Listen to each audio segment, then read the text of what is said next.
రాజధాని రాష్ట్రానికి మోయలేని గుదిబండగా తయారన్నమాట. వాస్తవం, గుదిబండగా మారింది. మచిలీపట్నం, విజయవాడ, గుంటూరు, తెనాలి, మచిలీపట్నం ఈ సర్కిల్లో ఉన్నటువంటి ప్రాంతాన్ని మచిలీపట్నం, విజయవాడ, గుంటూరు ఈ మధ్యలో ఉన్నటువంటి దాన్ని మావిగన్ అన్ని ప్రాంతాలని కలుపుతూ అన్ని పేర్లలో ఉన్నటువంటి భాగాల్ని జత చేస్తూ ఈ ప్రాంతాల మధ్య ఆలోచన చేయాలి అని జగన్మోహన్ రెడ్డి గారు ప్రతిపాదిస్తే వెంటనే నారా చంద్రబాబు నాయుడు గారు ధీటుగా జగన్మోహన్ రెడ్డి గారి యొక్క మావిగన్ అనేటువంటి ఆలోచన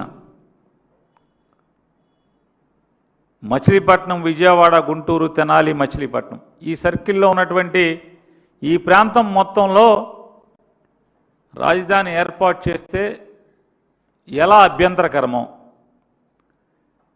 అమరావతిలో మాత్రమే రాజధాని ఉంటే మచిలీపట్నం, విజయవాడ, గుంటూరు, తెనాలి మధ్యలో ఉన్నటువంటి మావిగన్ ప్రాంతం ఎలా నష్టదాయకమో తేడా విప్పి చెప్పకుండా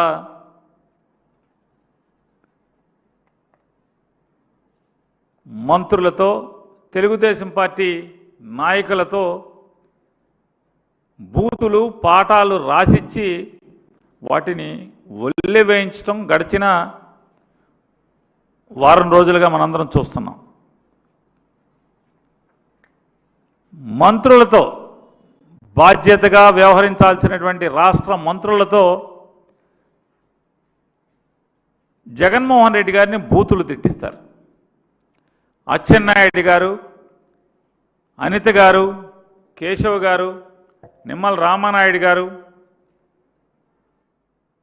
సర్వశ్రీ బోషిడి కె పట్టాభి గారు, సవిత గారు, ధూళిపాల్ గారు,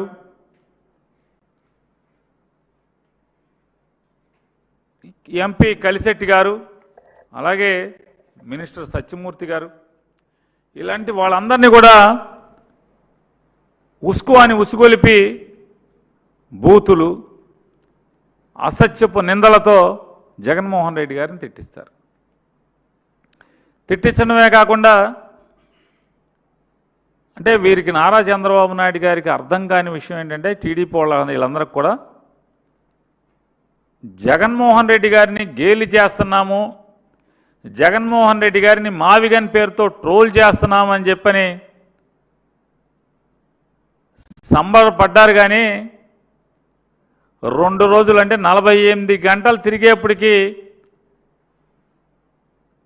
వీళ్ళ సంబరం వల్ల తద్దినానికి దిగొచ్చింది. జగన్మోహన్ రెడ్డి గారు చెప్పినటువంటి ప్రతిపాదన అమరావతి అనేది ఈ రాష్ట్రానికి, రాష్ట్ర ప్రజలకి ఒక భయంకరమైన గుదిబండగా మారుతుంది. చంద్రబాబు నాయుడు గారి యొక్క అంతులేని అవినీతితో, అనాలోచితంతో ఈ రాష్ట్రం సర్వనాశనం అయిపోతుంది. రాజధాని పేరుతో ఈ రాష్ట్రాన్ని భూస్థాపితం చేసేటువంటి కార్యక్రమాన్ని, ప్రణాళికని చంద్రబాబు నాయుడు రచిస్తున్నాడని చెప్పని జగన్మోహన్ రెడ్డి గారు చెప్తే ఆయన ఎవరో ఆర్ఎండ్బి మినిస్టర్ గారు చెప్పాడు, నల్లమలలో పెట్టుకుంటాం. నల్లమలలో ఏదైతే పులులు సంచరించే చోట చిన్న చిన్న కమతాల్లో ఉన్నటువంటి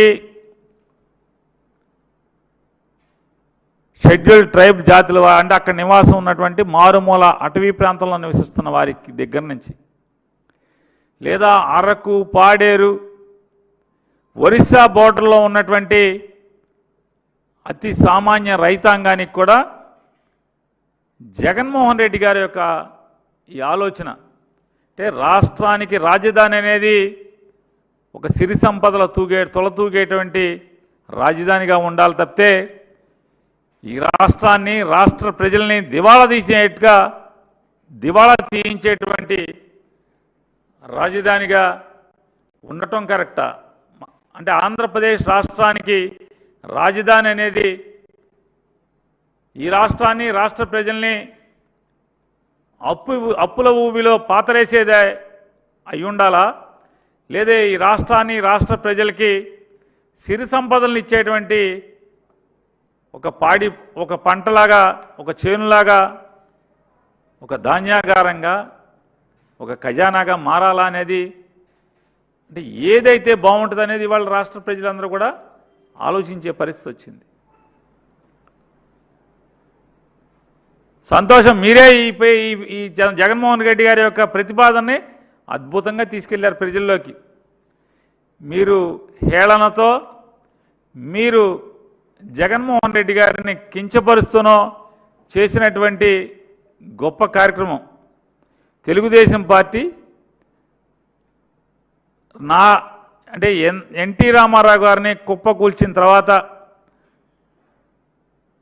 మళ్ళీ ఏమన్నా అంటే వాళ్ళు కుప్పకూల్చి ఆ రోజు చేసినటువంటి తప్పుడు పని ఎలా చేయగడుకున్నట్టు నాకు అనిపిస్తుంది. ఏంటంటే ఈ మావిగన్ అనే ప్రతిపాదనని ప్రజల్లోకి పెద్దగా తీసుకెళ్ళి ఆ పాపాన్ని కడుక్కునే ప్రయత్నం చేసినట్టు అనిపించింది.